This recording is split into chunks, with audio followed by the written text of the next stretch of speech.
Boa noite. Primeiramente, queria agradecer a presença de todos. Queria agradecer publicamente o convite que me foi feito pela diretoria do IDA para participar da diretoria como diretor técnico-científico. A nossa proposta é uma proposta de sempre fazer essa junção da parte acadêmica com a parte prática, porque essa dicotomia não existe. E nós teremos, ao longo do ano, vários outros eventos. Dia 4 de junho já está programado um evento, também às 19 horas, sobre o papel dos princípios contratuais civis nos contratos administrativos. Também é um tema bastante relevante por conta desse diálogo que deve haver entre as disciplinas do direito civil com o direito administrativo, principalmente no âmbito dos contratos e, como nós vimos na palestra do Dr. Fernando Fonseca, esses contratos regulados têm muito disso e, a todo momento, esses princípios são ou aplicados ou não aplicados adequadamente nesse âmbito regulado. Bom, sem mais delongas, a nossa metodologia agora, nesse segundo tempo, é passar a debate, 20 minutos para cada debatedor, e depois nós abrimos o debate para a plateia. Primeiro falará o Dr. Benjamin Galotti, que tem ampla experiência no tema, foi do DNPM, foi da Portobras, tem um escritório de advocacia especializado em direito portuário, e depois o Dr. William Mantelli, que representa a Associação Brasileira de Terminais Portuários. Doutor Benjamin, a palavra é sua.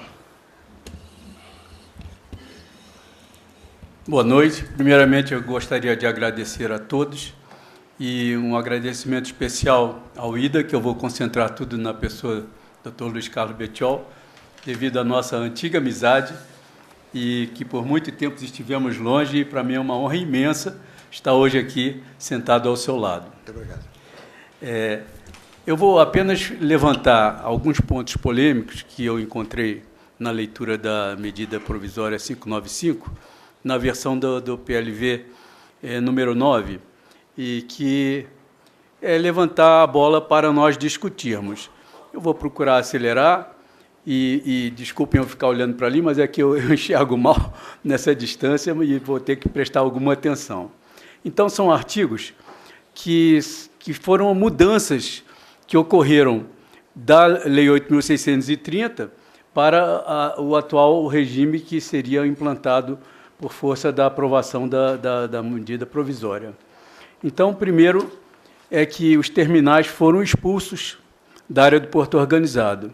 Isso tem uma certa complicação, porque atualmente os terminais eles podem estar dentro, os terminais privados podem estar dentro do porto público, desde que o titular seja dono do domínio útil do imóvel.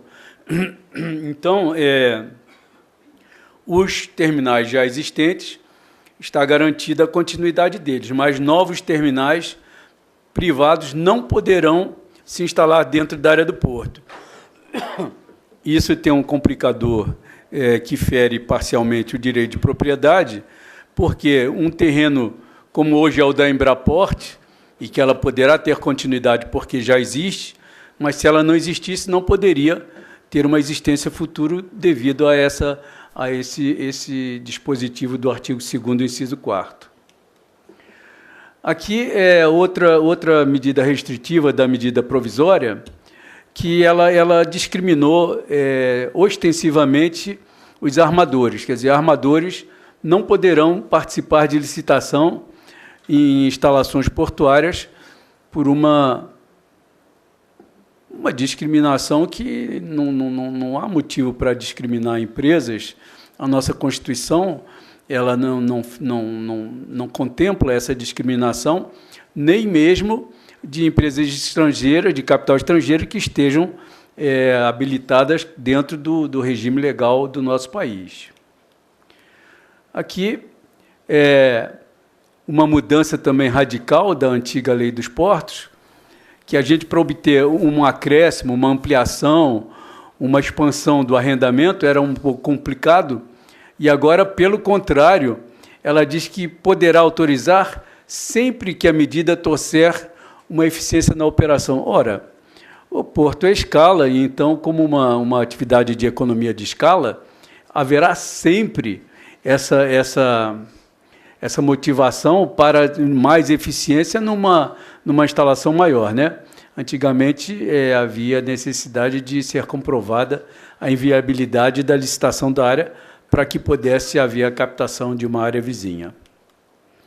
Aqui, a concorrência regulada para atividade econômica, né? Seleção de autorização, isso não está previsto na nossa Constituição. O artigo 170, parágrafo único da Constituição, prevê que a atividade, o exercício da atividade econômica, salvo autorização nos termos da lei. A lei é a da ANTAC, o artigo 43 da ANTAC, que, aliás, sofreu uma alteração assim, de caráter geral, que existem normas na medida provisória que diz que a lei da ANTAC adere à medida provisória 595.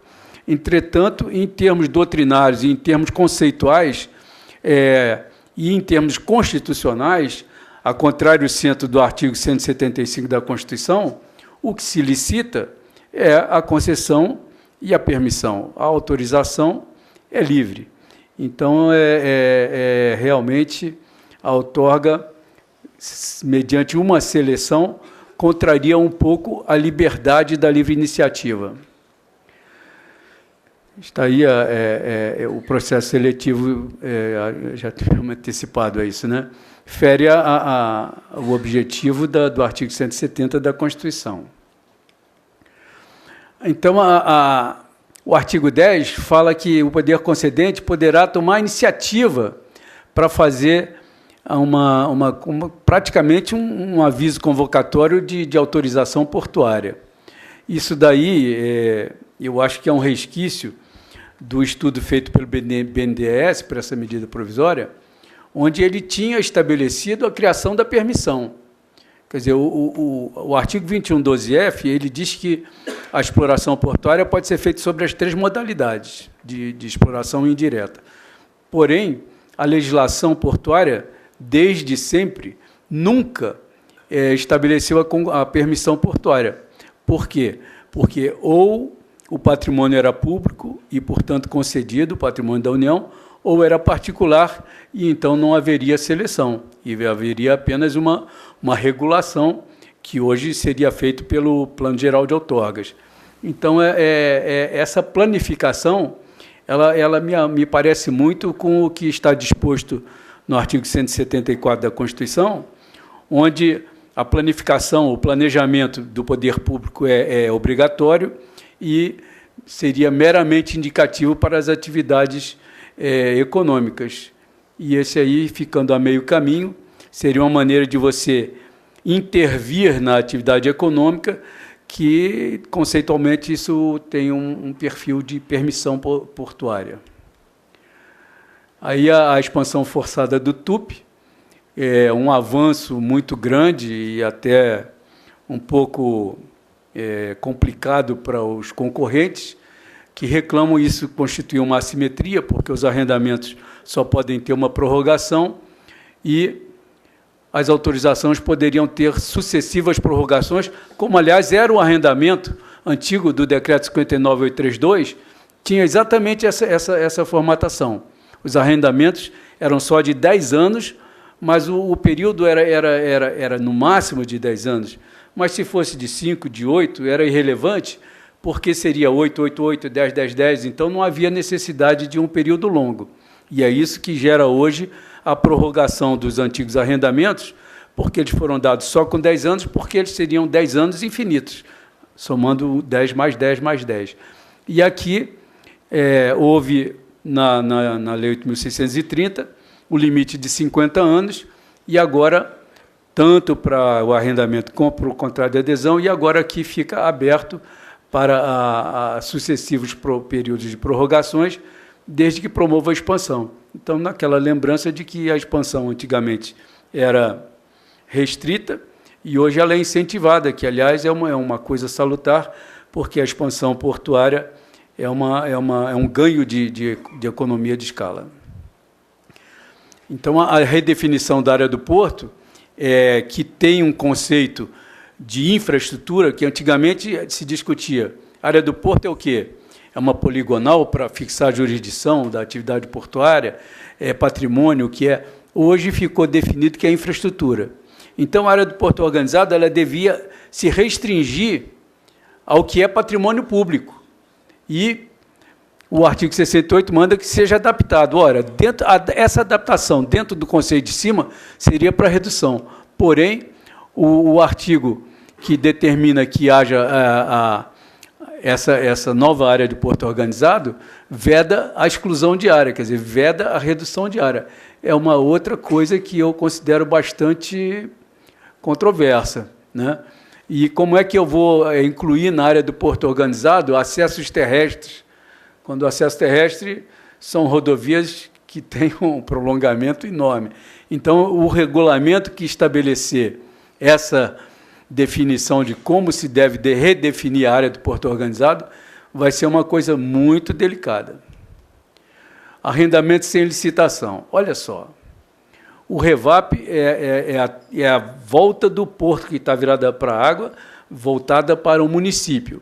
Quer dizer, eu vou fazer uma atividade comercial comum, um parque de diversões, um museu, um shopping, qualquer coisa, né? E aí diz que poderá, a critério do poder concedente, sujeitar-se à licitação pública. Então, nós estamos retroagindo ao Decreto-Lei 59.832, que no artigo 113 dizia que nos arrendamentos só haveria licitação em razão da pessoa. Quer dizer, se o sujeito fosse subordinado à licitação, licita. Quanto ao objeto, não precisa de licitação. Não é esse o enfoque. Não é esse o enfoque. Isso aí é um tremendo equívoco, porque o que se licita não é em razão da pessoa, é em razão do objeto, que é um bem público de uso especial da União. E ela faz uma vinculação à atividade portuária e, como tal, ela se presta à exploração do serviço público federal.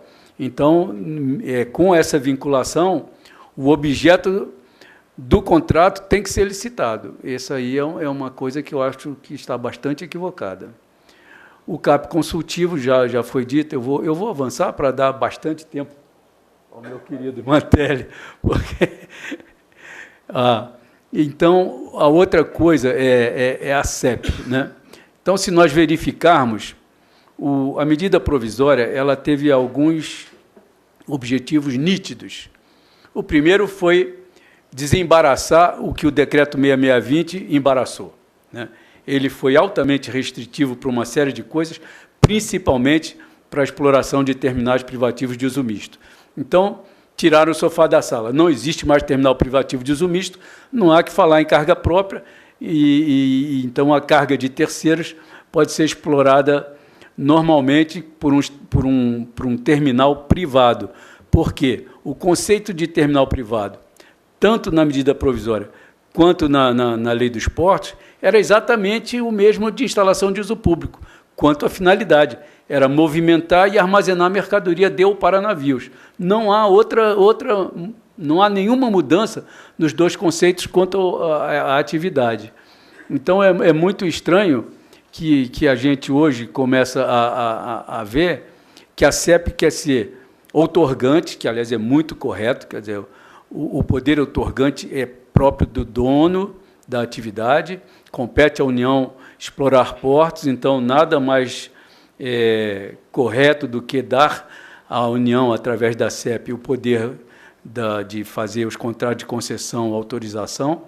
Entretanto, os arrendamentos são administrados pelas docas e nós não vemos nenhum motivo para que a gestão do contrato de arrendamento, inclusive a sua celebração, seja transferida para o poder concedente e nem muito menos a sua licitação.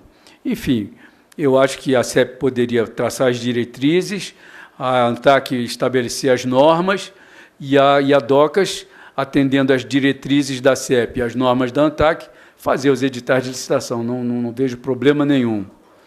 E também os critérios de procedimento para pré-qualificação para operadores portuários era das docas, poderia ser da ANTAC, que é o poder regulatório, passou para a CEP, que poderia ficar apenas com as diretrizes políticas e diretrizes administrativas. Então, são coisas que fogem à razão pura da concepção de construir uma norma. Aí, então, nós temos a CEP executiva, a CEP outorgante, a CEP fiscalizadora, a CEP normativa, e aí a CEP absorvendo a competência do DENIT, que já tinha absorvido os portos marítimos, agora os fluviais e lacustres. Isso quer dizer que, se a infraestrutura portuária deixar de ter alguma administração indireta, diretamente vai competir a CEP, não mais a nenhum outro órgão, e sim a CEP, que é uma administração direta da União, porque a CEP integra a estrutura orgânica da União. Então, é uma administração direta, sem nenhuma personalidade jurídica interposta. Aqui a CEP regulatória também, quer dizer que a CEP absorveu competência de executiva de docas, regulatória da ANTAC, né, e de todo tipo, e talvez fazer o PGO, né, que é uma coisa que é uma diretriz, talvez tenha sido, eu acho que talvez, eu acho correto o PGO ir para a CEP. Aqui foi um artigo que é copiado da Lei dos Portos, que está embaixo, que o 17 é da Lei dos Portos, o 29 é da MP. Então, era permitido que os trabalhadores avulsos registrados no OGMO estabelecessem-se como operadores portuários. Eu tentei fazer isso para a Cotapan, era a Cooperativa de Trabalhadores Avulsos Portuários do Amazonas. Aí o GEMPO, através do Almirante Ribamar, ficou indignado porque eles não teriam qualidade para isso, não sei o quê. Eu falei, mas, Almirante, se eles forem incompetentes, ninguém vai contratá-los, deixa eles se estabelecerem, eles competirem. E não foi concedido. Agora está repetido o artigo, sem aquelas partes grifadas, né? E isso, então, eu não sei exatamente o que é isso, porque se for para requisitar o trabalhador da cooperativa ou do órgão, é praticamente a mesma coisa. A operação portuária fora do porto, isso é um erro também conceitual, porque no conceito de operação portuária, que está no artigo 2º, está lá que diz que é a movimentação e armazenagem de mercadoria dentro da área do porto. Aí aqui menciona a operação portuária fora da área do porto, querendo se referir ao terminal privativo, né, de uso privado, e que é também uma incongruência internamente à lei. A capatazia e o bloco dentro do OGMO é um retrocesso. Olha só, a capatazia ela era definida no artigo 285 da CLT. Ela tem como origem a praxe de todo serviço portuário, onde a administração do porto tinha como pessoal próprio a capatazia, toda empregada, para a atividade média de um porto. Quando, nos picos de operação, em seguida foi criada a força supletiva de capatazia, que saiu do mercado armazenador e que foram denominados como arrumadores. Ora, os arrumadores eram a força avulsa de capatazia apenas como força supletiva.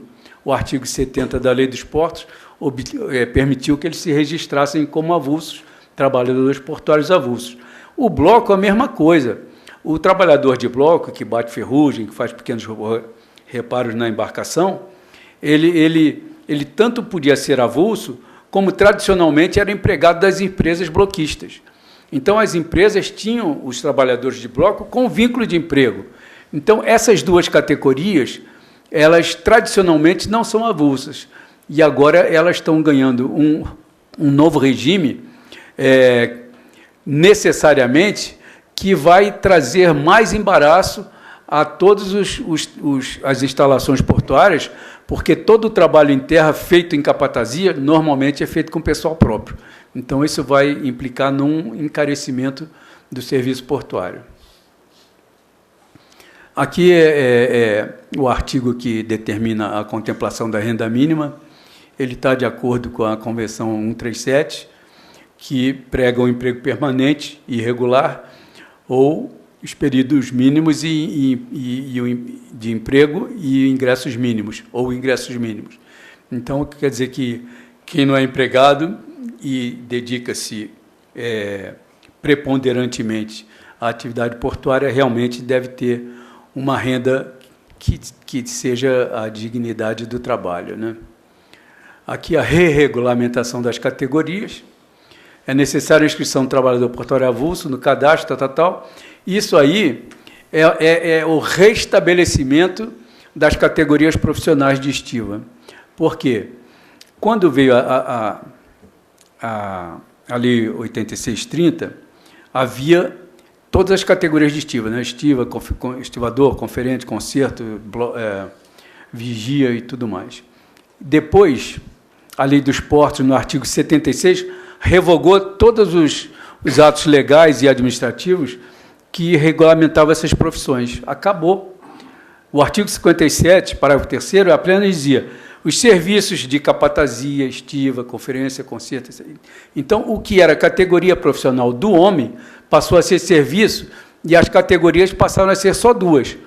O portuário ou era trabalhador portuário vinculado ou trabalhador portuário avulso. Agora, eles estão recriando ao arremedo do artigo 2º do antigo Decreto-Lei 3, que é as categorias portuárias, que tinham matrículas diferentes para cada tipo de atividade na Delegacia do Trabalho Marítimo. Aqui uma indústria de receita, desculpe a minha, eu sempre fui meio irreverente, e vou continuar sendo, porque eu já estou velho para mudar, mas a ANTAC ela vai fiscalizar e vai multar e vai ficar com a receita. E eu acho isso um pouco abusivo. Essa competência era da administração do porto, e havia recurso para a ANTAC, havia uma série de coisas. Então, eu acho que não fica bem. Nós já temos assistido a ANTAC multar muitas administrações de portos com... Desculpe, Fernando é presente, mas eu sou muito sincero, ele conhece a minha personalidade, e às vezes com milhões, multa de mais de 1 milhão de reais. Então, e às vezes DOCA está amarrada numa situação que ela não consegue agir diferente. Isso aí eu tenho saudade da minha empresa antiga, Portobras, que ela sempre apoiou as companhias DOCAs e dava uma assistência mais paternal do que eu assisto isso na ANTAC. A adaptação dos arrendamentos foi uma coisa bastante... uma grande conquista dos antigos arrendatários, porque antes da Lei dos Portos, como dito, havia um prazo pequeno, mas sucessivamente prorrogável. Então, isso é uma boa correção que se fez às restrições. Teve um caso desse, por exemplo, a Cargill no Porto de Santos, ela pleiteou isso aí, foi indeferido, e a Codesp jogou na rua a licitação, a Cargill entrou, pagou, sei lá, 10 minutos, qualquer coisa, 90 milhões, uma expressão. Quem perdeu com isso? Quem perdeu com isso foi o pequeno produtor, porque a Cargill não vai perder. Ela vai comprar mais barato do produtor. Na cadeia produtiva e de logística, quem perde é o menor. A estabilidade jurídica está aí. Só corrigiram para o CAPIOG. Cadê as normas da ANTAC? Estão em vigor? Não estão em vigor? Ela regulamenta leis, a Lei 8.630, que foi revogada, que todas as normas dela estão em vigor. E tome, aí as DOCAs ficam aí subordinadas, entendeu? A fazer um desempenho operacional, entendeu? E ela não licita, ela não faz o edital, ela não fiscaliza, ela não tem nenhuma autoridade, é uma autoridade portuária sem autoridade nenhuma e é obrigada a atingir metas de resultados e uma opção de serviço. Eu realmente nunca fui de nenhuma DOCAS. Aliás, desculpe, eu fui da DOCAS do Rio, mas fiquei residado no Ministério, nunca trabalhei numas DOCAS. E aí é outra injustiça que se comete também com a ANTAC, que muita coisa que compete à ANTAC como um órgão de regulação portuária ficou entregue à CEP, né? Essa lei esse nem se aplica, isso é totalmente absurdo. Aqui é uma coisa que é um pouco de balela, porque isso não vai acontecer. Olha só por que não vai acontecer. Isso aí está na Constituição Federal da Administração Pública. A administração fazendária sempre tem precedência sobre os demais setores administrativos. Então, essa questão de PROAGE não vai ter êxito. É só isso. Obrigado.